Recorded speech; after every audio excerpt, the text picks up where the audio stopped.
जून 24 में लोकसभा इलेक्शन के बाद बीजेपी को अकेले बहुमत नहीं मिली, बस 240 सीट्स ही जीत पाए। मेजॉरिटी के लिए चाहिए थे 272।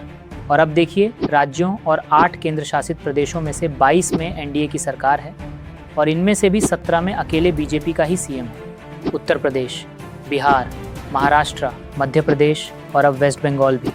देश के सबसे बड़े आबादी वाले राज्य सब एक साथ बीजेपी की जेब में है। पहली बार इतना बड़ा कंट्रोल।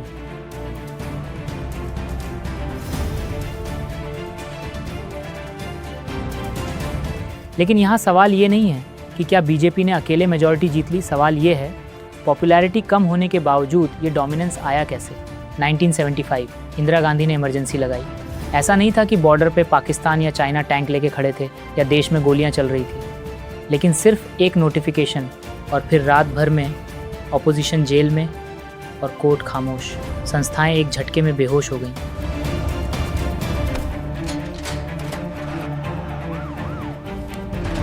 अंबेडकर साहब ने 1949 में कॉन्स्टिट्यूएंट असेंबली में कहा था, चाहे कॉन्स्टिट्यूशन कितना भी अच्छा हो, अगर इम्प्लीमेंट करने वाले लोग अच्छे नहीं हैं तो वो बुरा ही साबित होगा।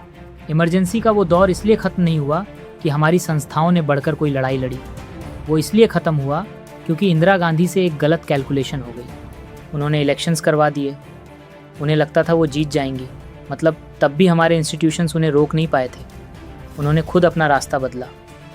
आज यही सवाल फिर से खड़ा होता है।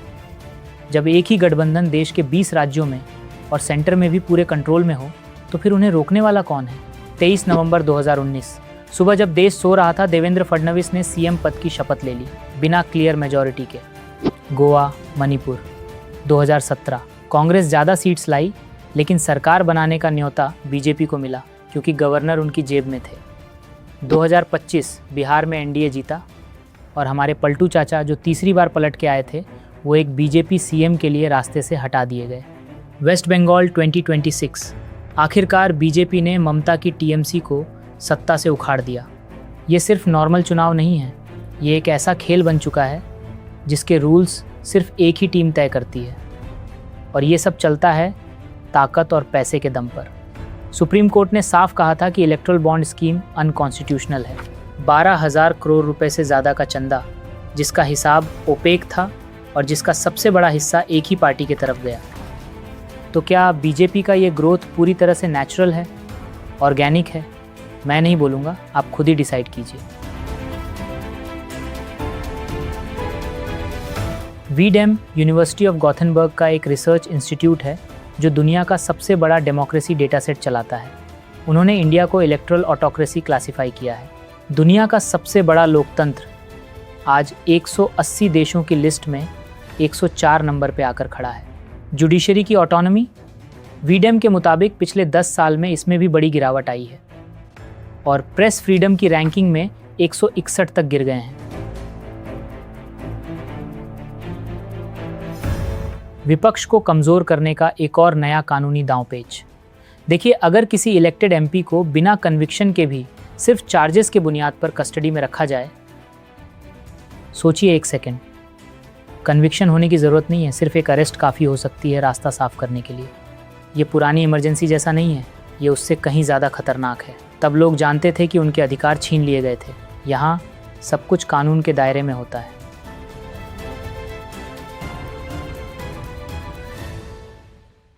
Now let's talk about those people who are worst trapped in the maze of this system. Our youth, the future of our country. 551 शहरों में एग्ज़ाम हुआ और वही पुराना डर, वही पेपर लीक्स के आरोप और वही कैंसिलेशन का हंगामा।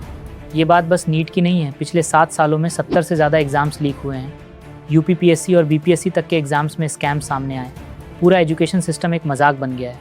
और तब इस मायूसी से एक अनोखा मूवमेंट पैदा हुआ, कॉकरोच प्रोटेस्ट।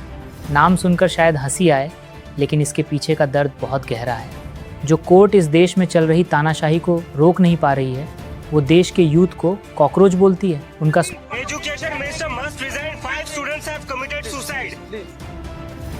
उनका स्लोगन था, we asked for make in India, you gave us leak in India. अब सीजेपी एक कटाक्ष नहीं बल्कि एक मेन स्ट्रीम मूवमेंट बन गया है और जून 6 को इन्होंने दिल्ली में प्रोटेस्ट किया।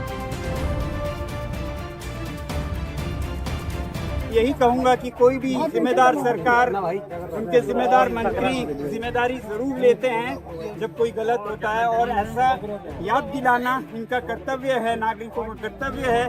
तो ये अपना कर्तव्य निभा रहे हैं। मुझे उम्मीद है सरकार और मंत्री अपना कर्तव्य निभाएंगे। मैं बहुत बहुत खुश हूँ कि लोगों में इतनी उत्साह है। लेकिन सरकार इतनी बेशर्म हो चुकी है कि इतने बड़े प्रोटेस्ट के बाद भी कोई ऑफिशियल रिप्लाई तक जारी नहीं किया। सब खामोश हैं। गोदी मीडिया और फॉल्स नैरेटिव से अलग जब एक ही गुट का दबदबा हर जगह होता है तो सिर्फ सरकार नहीं बदलती, पूरा तंत्र बदल जाता है। ये बदलता है स्टेट पुलिस का रुख, बदलती है ब्यूरोक्रेसी, और फिर यहीं से शुरू होती है तानाशाही। सेंटर और स्टेट्स के बीच का बैलेंस ही हमारे कॉन्स्टिट्यूशन की जान है। लेकिन जब चेक एंड बैलेंस करने वाले इंस्टीट्यूशंस जैसे कि गवर्नर्स का ऑफिस या इलेक्शन कमीशन का इस्तेमाल चुनाव जीतने और जीती हुई दूसरी सरकारों को तंग करने के लिए होने लगे, जैसे हमने अलग अलग राज्यों में देखा, तो संगीन सवाल खड़े होते हैं।